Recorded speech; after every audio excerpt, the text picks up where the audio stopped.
कहते हैं मुसीबत आती है तो चारों तरफ से आती है। कुछ वैसा ही हो रहा है इस वक्त पाकिस्तान के साथ। अब मूडी ने भी एक कहर गिरा दिया है और आईएमएफ ने भी। जानेंगे क्या है मामला। तो वहीं दूसरी तरफ G20 की मीटिंग में देसी स्विफ्ट लाकर चौंका दिया है भारत ने दुनिया को। जानेंगे क्या कुछ चल रहा है जियोपॉलिटिक्स में। आइए जानते हैं इन खबरों को विस्तार से। हाई कोर्ट के पाकिस्तान हाई कोर्ट परिसर में जिस तरीके से गिरफ्तारी हुई इमरान खान की, घसीट के एकदम से कॉलर पकड़कर ले गए। ऐसे में सुप्रीम कोर्ट ने कहा भैया हम खुद से जानना चाहते कि इमरान खान की गिरफ्तारी क्यों हुई। तो आपको बता दें, कहा गया कि इमरान खान की गिरफ्तारी गैर कानूनी नहीं है। मतलब हाई कोर्ट ने कह दिया कि भैया कानून के अंदर रहते हुए ही इसकी गिरफ्तारी हुई है और पूर्व प्रधानमंत्री की गिरफ्तारी एकदम से लीगल है। अब ये सब कुछ करने का मतलब ये हो गया कि यहाँ पर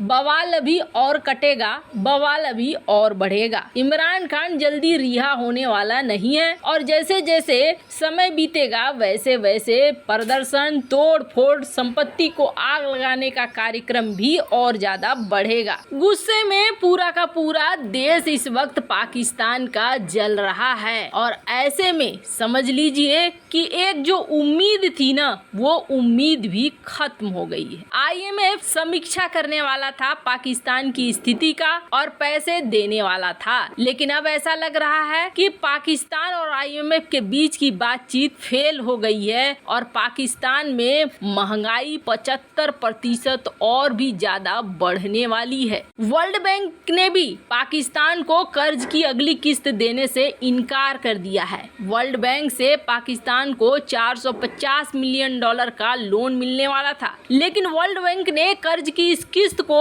आईएमएफ से जोड़ दिया। मतलब ये आईएमएफ अगर तुम्हें पैसे देता है तो हम भी पैसे देंगे, वरना हम पैसे नहीं देंगे। और ये पाकिस्तान के लिए बहुत बड़ा झटका माना जा रहा है। कहा जा रहा है कि राजनीतिक संकट के साथ साथ पाकिस्तान की अर्थव्यवस्था अब कभी भी चरमरा सकती है। अब जरा ठहरिए, आईएमएफ और वर्ल्ड बैंक ने अपना अपना बम छोड़ दिया, उसके बाद बचा मूडीज इन्वेस्टर सर्विस। इसके एक रैंकिंग और एक रेटिंग पर पूरा ध्यान रहता है। इन्होंने साफ साफ कहा है आईएमएफ अगर पैसे नहीं दे रहा है तो समझ लो पाकिस्तान डिफॉल्ट हो जाएगा, क्योंकि पाकिस्तान को जून महीने में कई तरह के कर्ज चुकाने हैं, लेकिन पाकिस्तान के पास पैसे नहीं है। सिंगापुर की रेटिंग एजेंसी ग्रेस लीम के विश्लेषक ने ये कहा है कि हम मानते हैं कि पाकिस्तान के सामने बहुत बड़ा संकट खड़ा है और जिस तरीके का इसका फॉरेन रिजर्व है, आईएमएफ के बिना तो ये डिफॉल्ट होगा। पिछले एक महीने से किसी तरीके से ये खड़ा है, पर अब खड़ा नहीं रहेगा। वैसे आपको बता दें,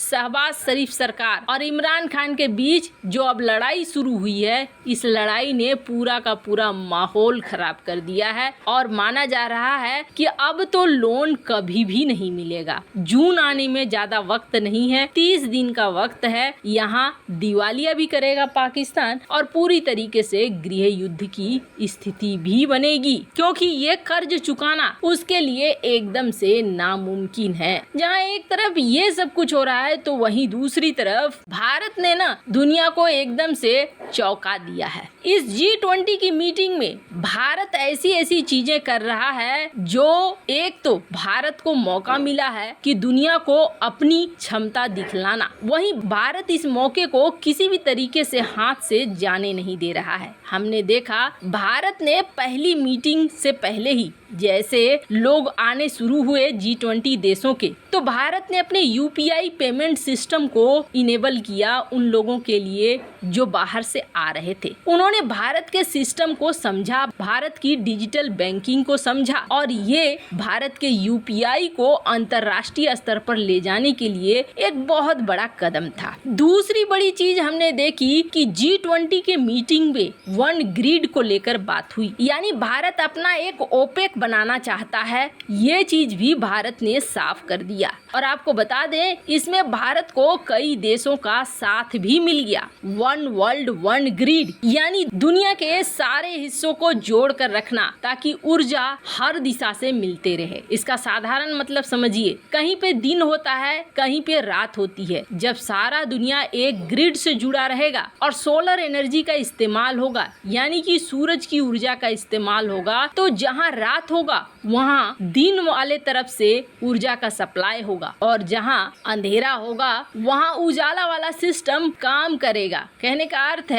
सूर्य हमेशा आसमान में है और सूरज की रोशनी से ऊर्जा बन रही है, वो ऊर्जा हमेशा एक दूसरे को सप्लाई होती रहेगी। ये एक बहुत बड़ा प्लान है और जिस प्लान को भारत ने यहाँ पर सामने लाया, भारत के इस प्लान में कई सारे देश जुड़ने भी लगे। तो हमने देखा G20 जहाँ दुनिया भर के 20 प्रमुख देश के अलावे कई ऑब्जर्वर देश हैं, उनके सामने भारत ने 2 प्रोग्राम तो ऐसा रख ही दिया था जो प्रोग्राम दुनिया को चौंकाने वाला था। लेकिन ऐसा लगता है जैसे भारत ये कह रहा है कि अभी कहानी बाकी है और भारत ने इसी G20 में अब अपना देसी स्विफ्ट सिस्टम लाकर रख दिया है। अब आपके मन में ख्याल आएगा स्विफ्ट वही जो अमेरिका वाला डॉलर का कन्वर्जन का काम करता है। तो आपको बता दें स्विफ्ट सिस्टम सिर्फ यही काम नहीं करता है कि पेमेंट को हैंडल करे, बल्कि और भी कई तरह के काम करता है।